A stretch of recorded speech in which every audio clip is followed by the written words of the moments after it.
And had their offensive woes, they've never been as bad. Their worst years haven't been as bad as Iowa is, just consistently year in and year out. I don't know. That Brian Schottenheimer year was pretty bad. The Grayson Lambert year was not. Well, I'll say under Kirby. Mm-hmm. Where are we going next, Matt Green? Keeping it moving. What I think is probably the most interesting game, Pitt, Tennessee is up there for one of the ones I'm most interested to watch. But probably the one I'm most interested to watch all weekend is Kentucky at Florida. Florida is a 4.5-point home favorite, and I really would like to see what this spread was like 5 days ago. Like I have a feeling Kentucky was probably favored if we looked at this game last week. But I don't know. There's something about getting that first win over Utah at home. I just think that's massive for this program. I think it just increases the confidence level of the entire program. And we know about the suspension of Chris Rodriguez.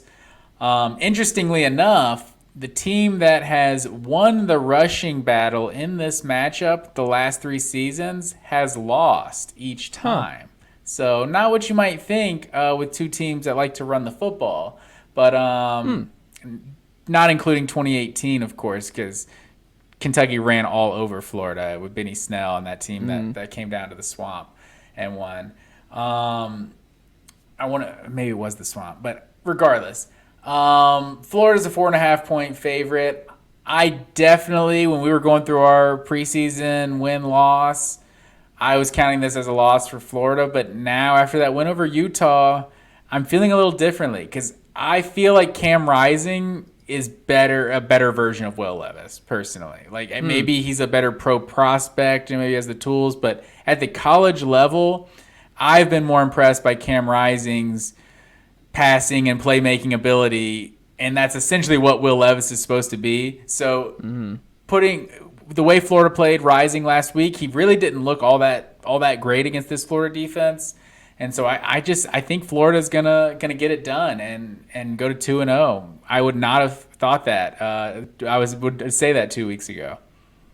Well, now you've got me a little shook, Matt Green, because Kentucky ran the ball 26 times for 50 yards against the Red Hawks last week, averaging less than 2 yards a carry going into this one. And Florida, as we know, ran all over the Utah Utes, where they averaged 7.26 yards per carry, 39 carries, 283 yards total. I mean, that puts them in the top 10 in yards on the ground per. You would think it would be a good thing to win the rushing battle. It has not been the last 3. You've got me shook a little bit. Do you know who actually leads yards per carry right now in college football? Is it the Vanderbilt quarterback? It is not. I'm just talking about university as a whole. Who's number 1 right now in yards per attempt on the ground? For who? Just all FBS. Who's number 1? Which university? Florida. Florida's not. Good guess. Vanderbilt was also a good guess. They're number 6 right now. No, it is the Kansas Jayhawks, who are averaging 9.9 yards per attempt on the ground, Matt Green. Who knew? Lance Leipold, man. Next Nebraska coach, doing work down there in Lawrence, Kansas. I'm going back and forth. Stay focused here, sir. Well, it's just part of, like, the running aspect of this has me wondering, like, what if this is an implosion game? Where Richardson flashed a lot on the ground. He flashed a lot with his improv. And it was interesting to hear Dan Patrick on his show this week compare Anthony Richardson to Ben Roethlisberger, was a name he had heard about him in NFL circles.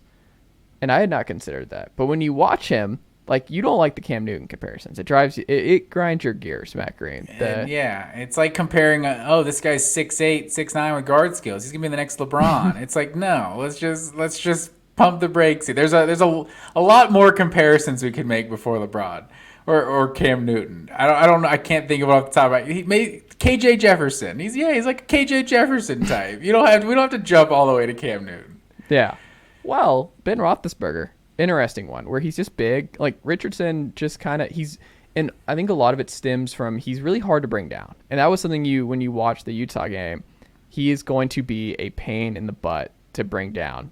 by defenders. But he's just so athletic. Yeah. I feel like He's hard to tackle. Roethlisberger may have been a slightly athletic athlete in college, but we never saw that at all in the NFL. I think Richardson is just a vastly superior athlete. For sure. But I think it was just more about like the arm was a question mark, where he moved around a lot in the pocket. He ran a little bit. He was also impossible to sack. Like, it was that kind of thing where they weren't sure how it was going to translate. Great arm, talent. Like, he could throw the ball a mile, but was it going to translate into a modern NFL offense and that sort of thing? And Richardson flashed. They ran all over Utah. I think Kentucky's got a better defense. I think Kentucky is going to keep this a lot closer. I don't think you're going to have those same mistakes inside the goal line, the 1 yard line out. Like, they're going to run the ball in. Like, I think Kentucky will figure out a way. They're not going to make those same kind of mistakes and get cute there. I think this will be close, but I feel like I'm going to hate myself for picking Florida here to go 2-0 with a new coach with Billy Napier, and that we might see what happened with Florida State last week with LSU, right? Where Brian Kelly, I think people are now way too over the top of like, oh, he's Chad Morris of LSU, or this is not going to go well. Like, he goes at it back and forth with the reporter this week over being late to the press conference. Like, a lot of weird stuff going on in Baton Rouge right now. But let's breathe for a second. It's week one. Like, let's breathe on this one. But it's hard. These coaches in year one, you go up and down. You win some crazy ones and you lose some really dumb ones. And I just wonder if with Billy Napier, you got the Utah win, great. But it's asking a lot when you're at this much turnover, new staff, new everything, that you win 2 games back-to-back, with them both being at home, which is important, against 2 really good ranked teams, two teams that could be double-digit win season teams this year. I think that's asking a lot. I'm gonna do this, Matt Green. You went Florida, right, and took the points? I did. I'm gonna go Kentucky here. I think Kentucky wins this game outright. I don't think Florida does it back-to-back weeks. I don't think they're there consistency-wise. I think they're gonna drop it. Yeah, and that's a good point. I think the Chris Rodriguez suspension was what kind of tipped the scales for me. I do think this is going to be a really close game, and I'm surprised I'm picking Florida with how I kind of felt about them coming into the season. And we don't want to overreact to